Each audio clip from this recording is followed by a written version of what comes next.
Welcome to LearnHowToQuilt.com.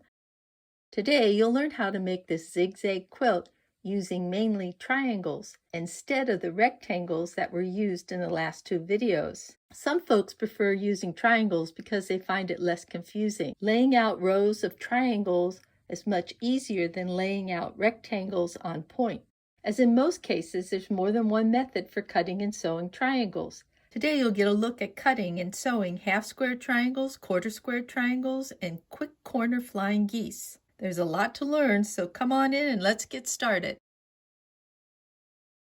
You can download these free handouts by clicking on the links below, or you can go to LearnHowToQuilt.com, click on the Free Patterns tab, then scroll down to Beginning Quilts and click on the Zigzag Quilts.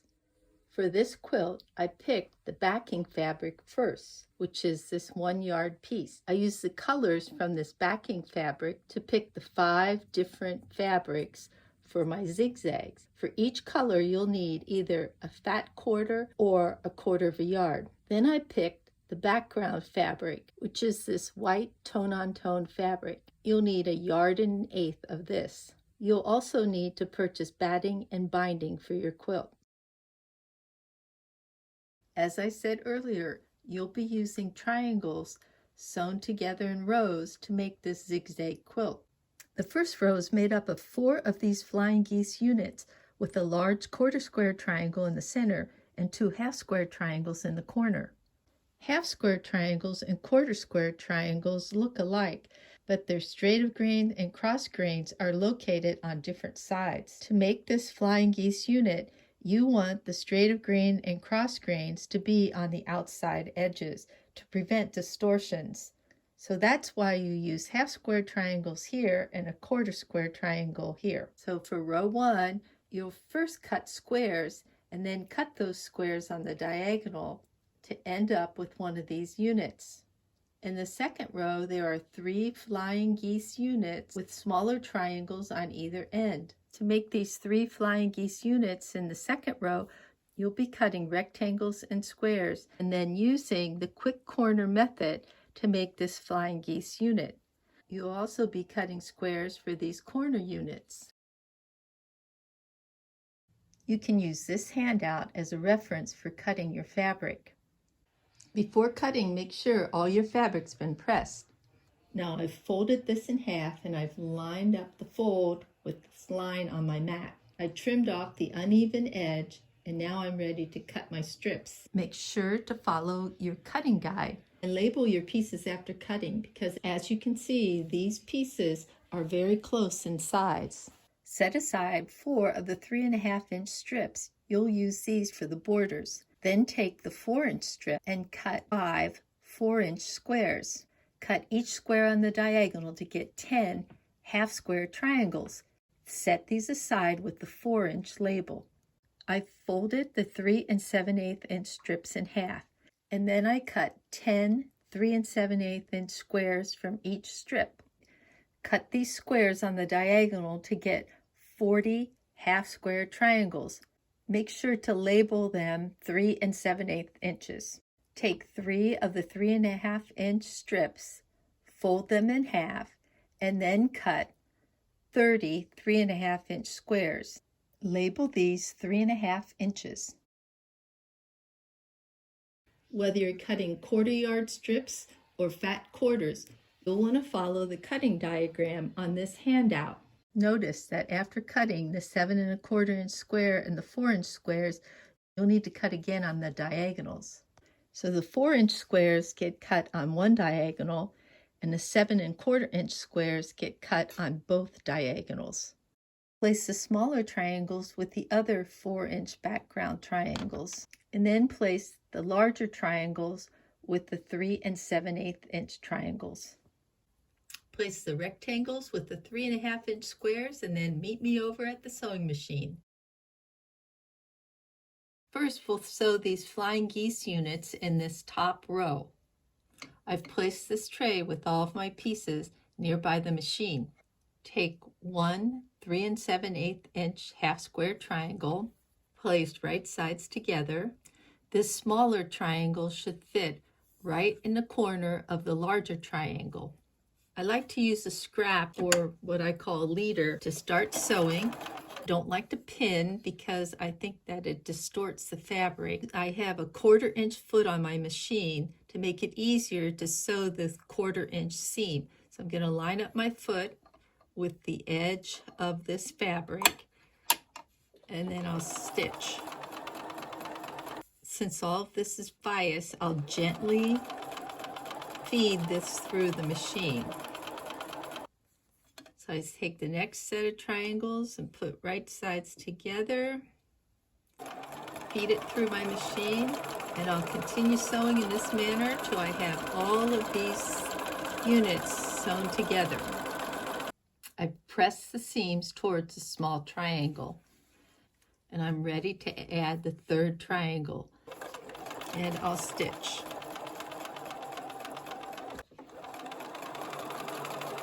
I get little ears up here. Don't worry about that. We'll chop those off later. I've taken the next unit, put right sides together, and I'll stitch. Continue stitching in this manner until you've sewn all of the sections together. Use your scissors or your rotary cutter to trim off those little ears on your unit. Each unit should measure 3.5 inches by 6.5 inches because it's not finished. The finished size will end up being 3 inches by 6 inches. It's important to check these flying geese units before sewing. They don't have to be perfect, but they shouldn't be more than 1/8 of an inch off. I've included a link to this handout so you can check. Lay out your units in a row and then put right sides together for each pair. Take this to the sewing machine and stitch. After stitching, I pressed and then stitched these 2 sections in the center. Now this is one way to make flying geese units. Some folks like this technique best, while others have trouble when sewing that bias here and when dealing with the tips of the triangles. In the next section, you'll learn another technique for sewing flying geese units where you don't have to worry so much about the bias and those triangle tips. Now I'm ready to stitch the next row. I'll start with these flying geese units. I'll keep these rectangles and squares nearby my machine. For each flying geese unit, you'll need 1 rectangle and 2 squares. We're going to put right sides together and then stitch a diagonal line across this square. Now some people like to draw that diagonal line ahead of time, or you can press that line in, or I like to what I call eyeball it. I've got right sides together. Once again, I don't pin. I'm just going to sew. I'm just sewing straight down that line. I don't have to worry about seam allowance or anything. I just sew straight down that line. Want to make sure that I come off at the tip there. Let me take another one. Put right sides together, and want to come in at the corner here and end at the corner there. And here's my last piece. I'm going to eyeball this one. I want to come on right here at this corner and end at this corner. So I'm looking down here at this point. Some people like to draw a line right here on their sewing machine so they can line this up, but it's not necessary. I'll take this over to the iron and press this piece back like this. I've pressed this piece back, and then I cut away the excess. And you can throw this away, or I like to keep this, and then sometimes I use this in other projects.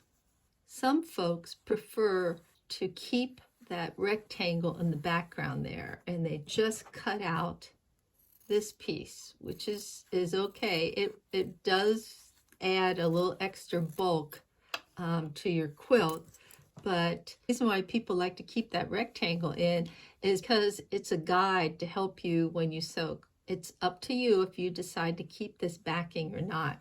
So after you've sewn 1 square to the rectangle, you want to pick up a second square, put right sides together, and then stitch. I'm going to stitch from here to this corner, I want to make sure I come off right in the center of that corner. Continue stitching to all your squares have been added to each one of the rectangles. And then take that over to the ironing board and press. So now we need to sew the triangles together to form these squares on either side of row 2. As before, I want to keep my box of the 4-inch triangles nearby my machine. Start with the leader, then I'll put right sides together. These triangles should line up perfectly even with each other. So I'll hold on to this corner and just get it right up in there. If this starts to get off a little, I just move it over. I'll hold on to it gently with the corner of my scissors. I don't want to stretch this area in the middle because it's all bias. Stitch. I'll take these over to the ironing board and I'll press towards the dark, like so. After pressing, I like to trim these down to 3.5-inch square. I usually give myself a little bit extra when cutting these so I can trim them down to the perfect square. I want to line up this diagonal with the diagonal line on my ruler.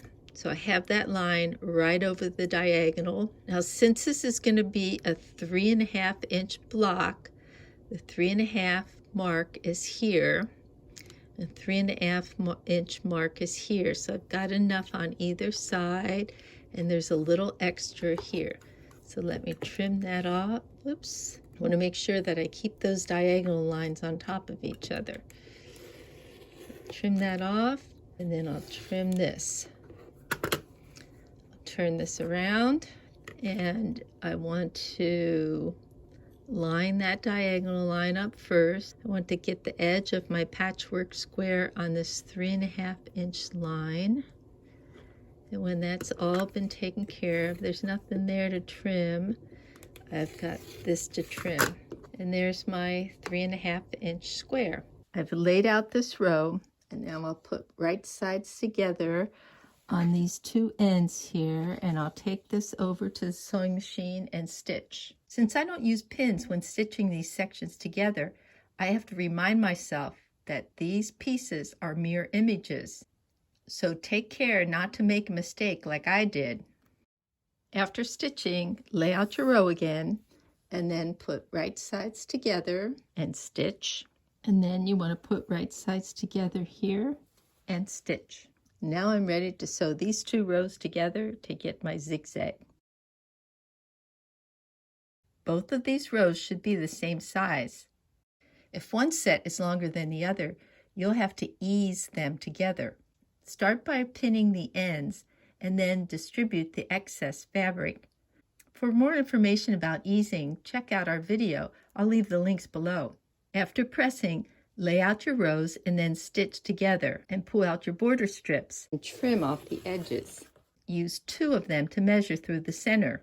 Cut off the excess, then ease the border strips onto the sides. Sew and press. Take the last 2 strips and measure through the center. Trim the excess and then stitch to the quilt. And here's my finished top. After pinning the quilt sandwich together, I machine quilted in the ditch and then added the binding. I think this will make a cute quilt for a newborn. Hope you get a chance to try out this pattern. In the next video in this series, you'll learn about another quick method for making triangles when putting together another zigzag quilt. Hope you stay tuned. Thanks for visiting LearnHowToQuilt.com. Please share our videos with your friends.